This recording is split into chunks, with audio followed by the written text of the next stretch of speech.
Hey there. All right. So this is the first time I'm doing a YouTube live stream from my personal platform. I've done a few from Psanctuary, but I've been wondering really where to put my attention when it comes to social media. And I like the way how TikTok is more of a direct talking to the audience, but I'm not sure I really love the audience so much on TikTok. Don't get me wrong, there's good people there for sure. And there's a lot of bots and there's a lot of, I don't know, just kind of like not necessarily people who are really vested in long-term, real, deep work. And that is what I am all about, and that is what my channel is all about. So, yes, I am driving right now. I don't suspect that there will be any questions coming in, as this is my first unannounced live stream. It's just a little practice run for yours truly. But either way, anytime that I'm recording my thoughts while mounted here on my dash cam, I will not be taking questions. But that's something I really want to do, and I will be open for as time goes on. I plan to do these probably twice a week. In the next, 15 minutes I'll be home, and who knows, maybe we'll have some folks on here by then. It's also a really great way for me to just unpack my thoughts as I am working on other content and other projects. If you're not familiar with me, then, well, I am a creator in the plant medicine space, psychedelics in particular. I think the plant medicine term is great, but it's also exceedingly general. So I've got 2026? I've got going in September, it will be 27 years since I have been devotedly working with sacred mushrooms. And from the earliest stages, they were absolutely sacred to me. I grew up in a Catholic environment, very deeply Catholic environment, and I was a devoted Catholic as a child. I've always had a deep love for mystery. I initially understood that as it was given to me, God the Father, and that in large part due to my work with plant medicines evolved as time went on. But a big part of that break was due to the abuses within the Catholic Church. And growing up, I thought it just made sense that authorities gave us like the ways to think on spirituality because they were the authority, right? And man, oh man, have I learned over the years that we are the only authority in our spiritual growth. So, hey, I see we got some people hopping in here. Just was saying, this is my first live stream. I'm going to be doing this pretty regularly, twice a week. I won't be taking any questions or anything until I get home, which will be about 15 minutes. But just to kind of give some people some context for why I have chosen the path. And, I think chosen is even maybe not the right word, because the path was presented before me, and there were certainly times when I attempted to deny the path. It's not easy, there's this cliche I think I've heard over the years that psychedelics are a shortcut, and I can flat out tell you that is absolutely not the truth. In particular, if they're going to be applied in a meaningful way to really affect lasting change in your life. Some of the most challenging work that I have done, absolutely, I mean, if not the most challenging work that I have done, has been through communion with these plants and mushrooms in particular. I can tell you about, oh my gosh, I mean, I'll say some that people will just absolutely not believe me. for sure. And I also don't want to talk about the challenging experiences in a way to scare people off, because I could definitely tell some experiences from mine and those that I've sat with that would send people running. There were times when I thought, certainly I cannot go back into this because it was just too overwhelming, too terrifying, too physically taxing. Certainly has been that. But anyway, I'll get into some of that a little bit later. Right now, I'm just kind of like really reflecting on my history and my life working with these plants. I'm really curious about people that are out there working with plant medicines. The thing that I have found over the years is that the overwhelming majority of the people who are truly experienced and experts in this work are not the people who are out there talking on stage. I hope that changes. I hope to be a part of that change. I love public speaking and I do pretty well on stages, but I haven't really pushed myself out there in that regard, mainly because I've been so put off by what I see out there. You know, if you're not familiar with my work, I bootstrapped, self-funded the world's first psilocybin mushroom retreat that was in Treasure Beach, Jamaica. What an adventure that 7 years was. And part of my experience there was trying to form professional relationships with other purported practitioners, and found out that a whole lot of those people who are now very well known, they're public figures in the psychedelic space. They came to my retreats, and they it was said in an effort to collaborate, and really it was an effort to collect information and try to replicate what I had been doing. It's all good. That's the business world. But this is so much more than just business. Working with psychedelics and the psychedelic industry, as it's now referred to, industry is not even the appropriate term. Communities are what we need in this work. And that's why ultimately I left the retreat program, because it turned into a $10,000 a person week-long stay luxury retreats in Jamaica.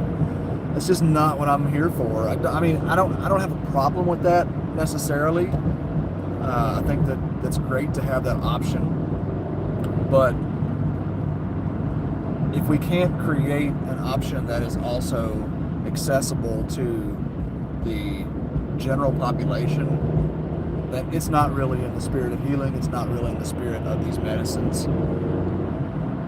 So that's what I have endeavored to do for the last 5 years, since I left the retreats that we started in Jamaica. My wife and I started in Jamaica. We now have come back to the U.S. and have started a sacred mushroom community that's called Psanctuary. Sanctuary with a P, as in psilocybin. And it's a pretty amazing thing. We have ceremonies that are donation based. We have very accessible education and membership tiers. But that's not really what I'm here to talk about. It's a beautiful thing, and I'm really grateful for that. I'm really proud of that work. But what I'm thinking about today and what's on my mind right now is this rapid change that we are approaching as a society. I just finished, or got about 3/4 away through the latest Diary of a CEO podcast with Danielle Priestley. And, so much of the talk is around AI and how it's going to impact global finance, productivity, individual lives. And it has the potential to be really, really disruptive. Not the potential, it is absolutely greatly disruptive. And as I was listening to this show, and they were talking about, opportunities and the challenges that are going to come up with it, it had me reflecting on the potential for these plant medicine experiences to help broaden our perspective so that we can see more opportunity, more potential for progress, and more positive outcomes. Right now, so everything is so fear-based. Understandably, like it's normal, and it's also what has always been the case with every disruptive industry. I've seen the therapeutic world be very fearful of psychedelics because of how they can impact,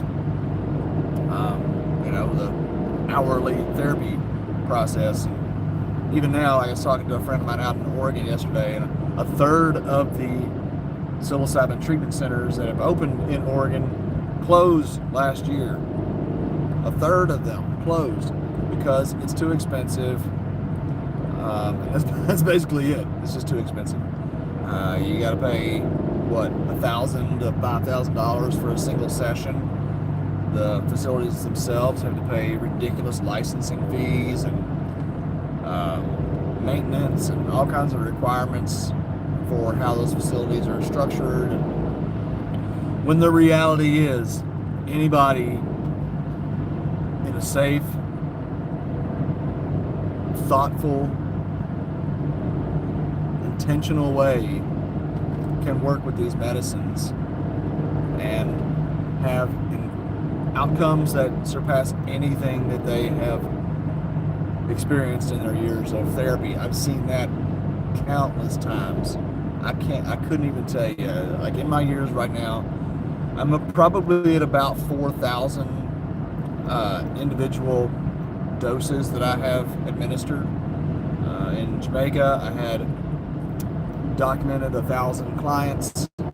Every person there took a minimum of 3. Quite a few. There was a while that I did 10-day retreats. People would take 4 doses, and I did one-offs and stuff outside of the retreat. So in Jamaica alone, I administered easily 3,500 doses. Before that, probably a couple hundred here in the States, and now after Jamaica, probably another 500 or so. So I'm easily up to 4,000 doses administered of psilocybin, and I'm not huge. I'm not a great data collector. I enjoy like the lived experience. I enjoy being in the moment with people. So I'm not often collecting data.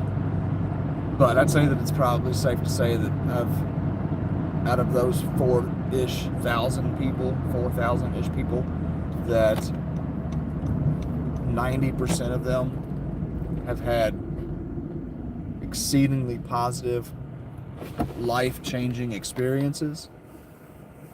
And the 10% that didn't were either just kind of like a meh or a challenging experience that they refused to, I shouldn't say refused, it sounds harsh, that they were unable to really sit with and process, because that's the thing about those challenging experiences, is that if you will give yourself over to continued processing and really trying to understand what was being communicated to you in that experience, then you'll invariably eventually see it as positive. And sometimes it's not what's being communicated to you either. Sometimes it's just the process that needs to happen through you. I think that's probably the biggest. Right now, I feel like the where the psychedelic world is the most short-sighted is in ascribing to these medicines or these experiences a kind of single purpose, right? Like the talk is about psychedelics for treatment of depression, anxiety, mental health issues, and obviously they're beneficial, but they are so much more than that. There is fully a spiritual component to it, an energetic component, however you want to understand that concept. I personally believe that is the central function. That's the core of what is going on in the psychedelic experience. It has to do with our field of energy, which relates to spirituality, not spirituality in the even the religious sense, certainly not in a dogmatic sense, but spirituality in the sense of the mystical part of ourselves that we don't really know how to describe. Isn't it wild that there are endless books that have been written that try to pin down this ultimate reality of who we are, and for millennia, try as they might, none can really get there. There's some excellent material out there. I'm in the process right now of reading some Rudolf Steiner. If you've ever heard of Rudolf Steiner, he was a late 19th century mystic, German scientist who became a spiritual practitioner, a spiritual scientist. And his books have been some of the only material that I've found that have been able to accurately describe the mystical, mysterious happenings within the psychedelic space. So there are some truths that we can come to, and the ultimate truth is that we really don't know what is going on. We really don't know what it is that we're swimming in.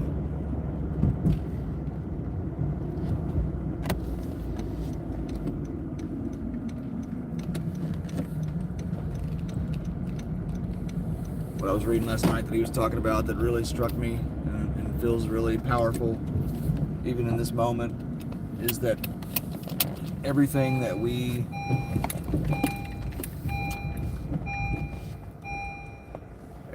experience in the physical world is somehow ultimately just a shadow of the spiritual world, the immaterial world.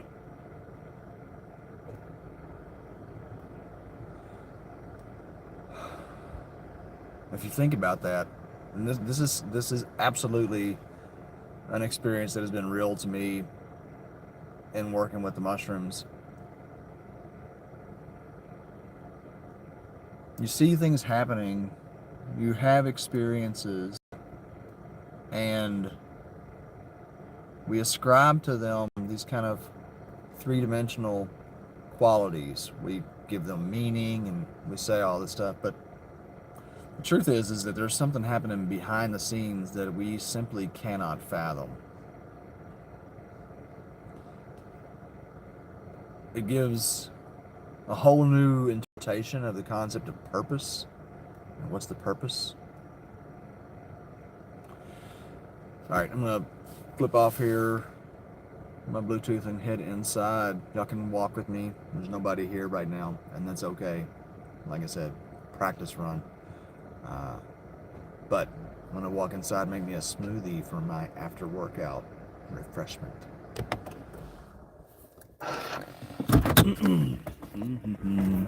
So we're in Kentucky, or I'm in Kentucky, Louisville to be exact, and it was 75 degrees a couple of days ago. Whoa, did I zoom in? Did. 75 degrees a couple of days ago, and last night we got snow. I mean, we didn't just get snow, we got like blowing, crazy, cold ground cover. It's supposed to be 80 degrees on Saturday. This is Tuesday. So, that's Kentucky for you. Like a mushroom trip. You never know which way it's gonna go till it gets there. I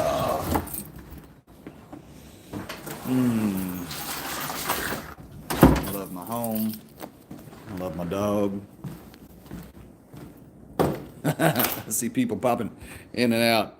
Hello, said hi, hey, I missed all that, told you I was driving, can't do it, but that's okay. We're gonna keep on keeping on.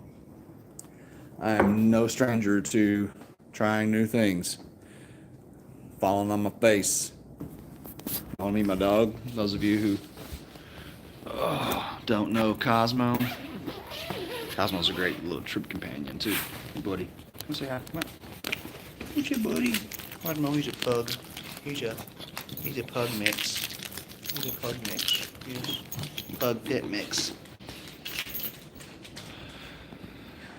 Hey. So, I would love to hear some questions. I'd love to hear some people posting questions about working with psychedelics. I'm looking for my tripod here. Yeah. People are like, who is this guy? What is he doing? Why do I even care? Come with me into my dungeon, into my basement dungeon, my basement lair. Also the podcast studio. See my, whoa, look, there's my big snake out. Big Lily, you see her? See Lily? You can see her up there stretched out on a branch. She just had 15 babies. Big boa constrictor. Here's the babies. If you're looking for a baby snake, I'm looking to get rid of some. Snakes and mushrooms. They have been with me since as early as I can remember. See her face? Can you see her face? Oh, probably not. She's a beautiful snake, though.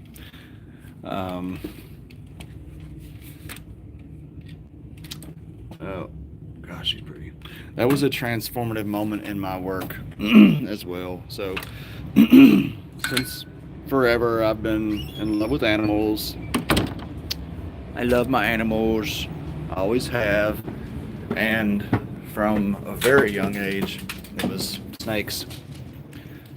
Probably the first animal that I ever really truly fell in love with was the snake. And that goes back to that whole, what I was just saying about Rudolf Steiner and everything that's happening on the physical world is also happening on the spiritual plane as well. How do I even say this? So, like, first of all, the serpent has an incredible, long, esoteric history. Most of you surely know that to an extent. If you live in the West, you've heard the Adam and Eve story, and that was kind of my first introduction into stereotypes and how screwed up stereotypes and dogmatic thinking can be. But what most don't realize is that this Western manufactured fear around snakes, serpents, was actually a deliberate attempt to hide from us the power of the nature of these creatures. Like I said, everything's functioning on multiple levels. And there's a reason why cultures from forever ago, I mean, the oldest sacred text depict serpents as the creators. This is in the Egyptian text, this is in Sumerian text, this is across the board where the serpent is associated with the creation of the universe. Really only in the Western world, instead of this tripod, really only in the Western world has the serpent been associated with evil. They're always associated with wisdom, creation, regeneration, rebirth. And I think it's worthwhile asking ourselves why that might be the case. Because they're functioning in that way on a different level. Is that right? What's up, Cosmo? I mean, you can see how it happens. What happens in the physical world, and this was what Steiner was saying, is that what happens in the physical world is a shadow of what's happening in the spiritual world. So you can look at whatever it is you want to look at, you see what it's doing in the physical world, and then you know that is something happening in the energetic spiritual world. I need science. Curious about those of you who are on this live stream right now. Well, you're not now. But I'm curious, like, how many people out there value scientific perspectives in their spiritual pursuits? The two do not have to be separated out. They don't have to be at odds with each other. As a matter of fact, we're finding more and more that they are in full support of each other. Quantum physics is the framework that I tend to use. And this whole concept of things operating on different sphere, on multiple levels, of physical reality being a reflection of a spiritual reality, that has been exhibited in a it's really difficult to talk about, but ultimately there has been work that seems to show that I believe it's the fifth dimension. The fifth dimension is like everything that we're experiencing is a shadow of the fifth dimension. And so it causes some real questions around free will, brings up a lot of interesting thoughts.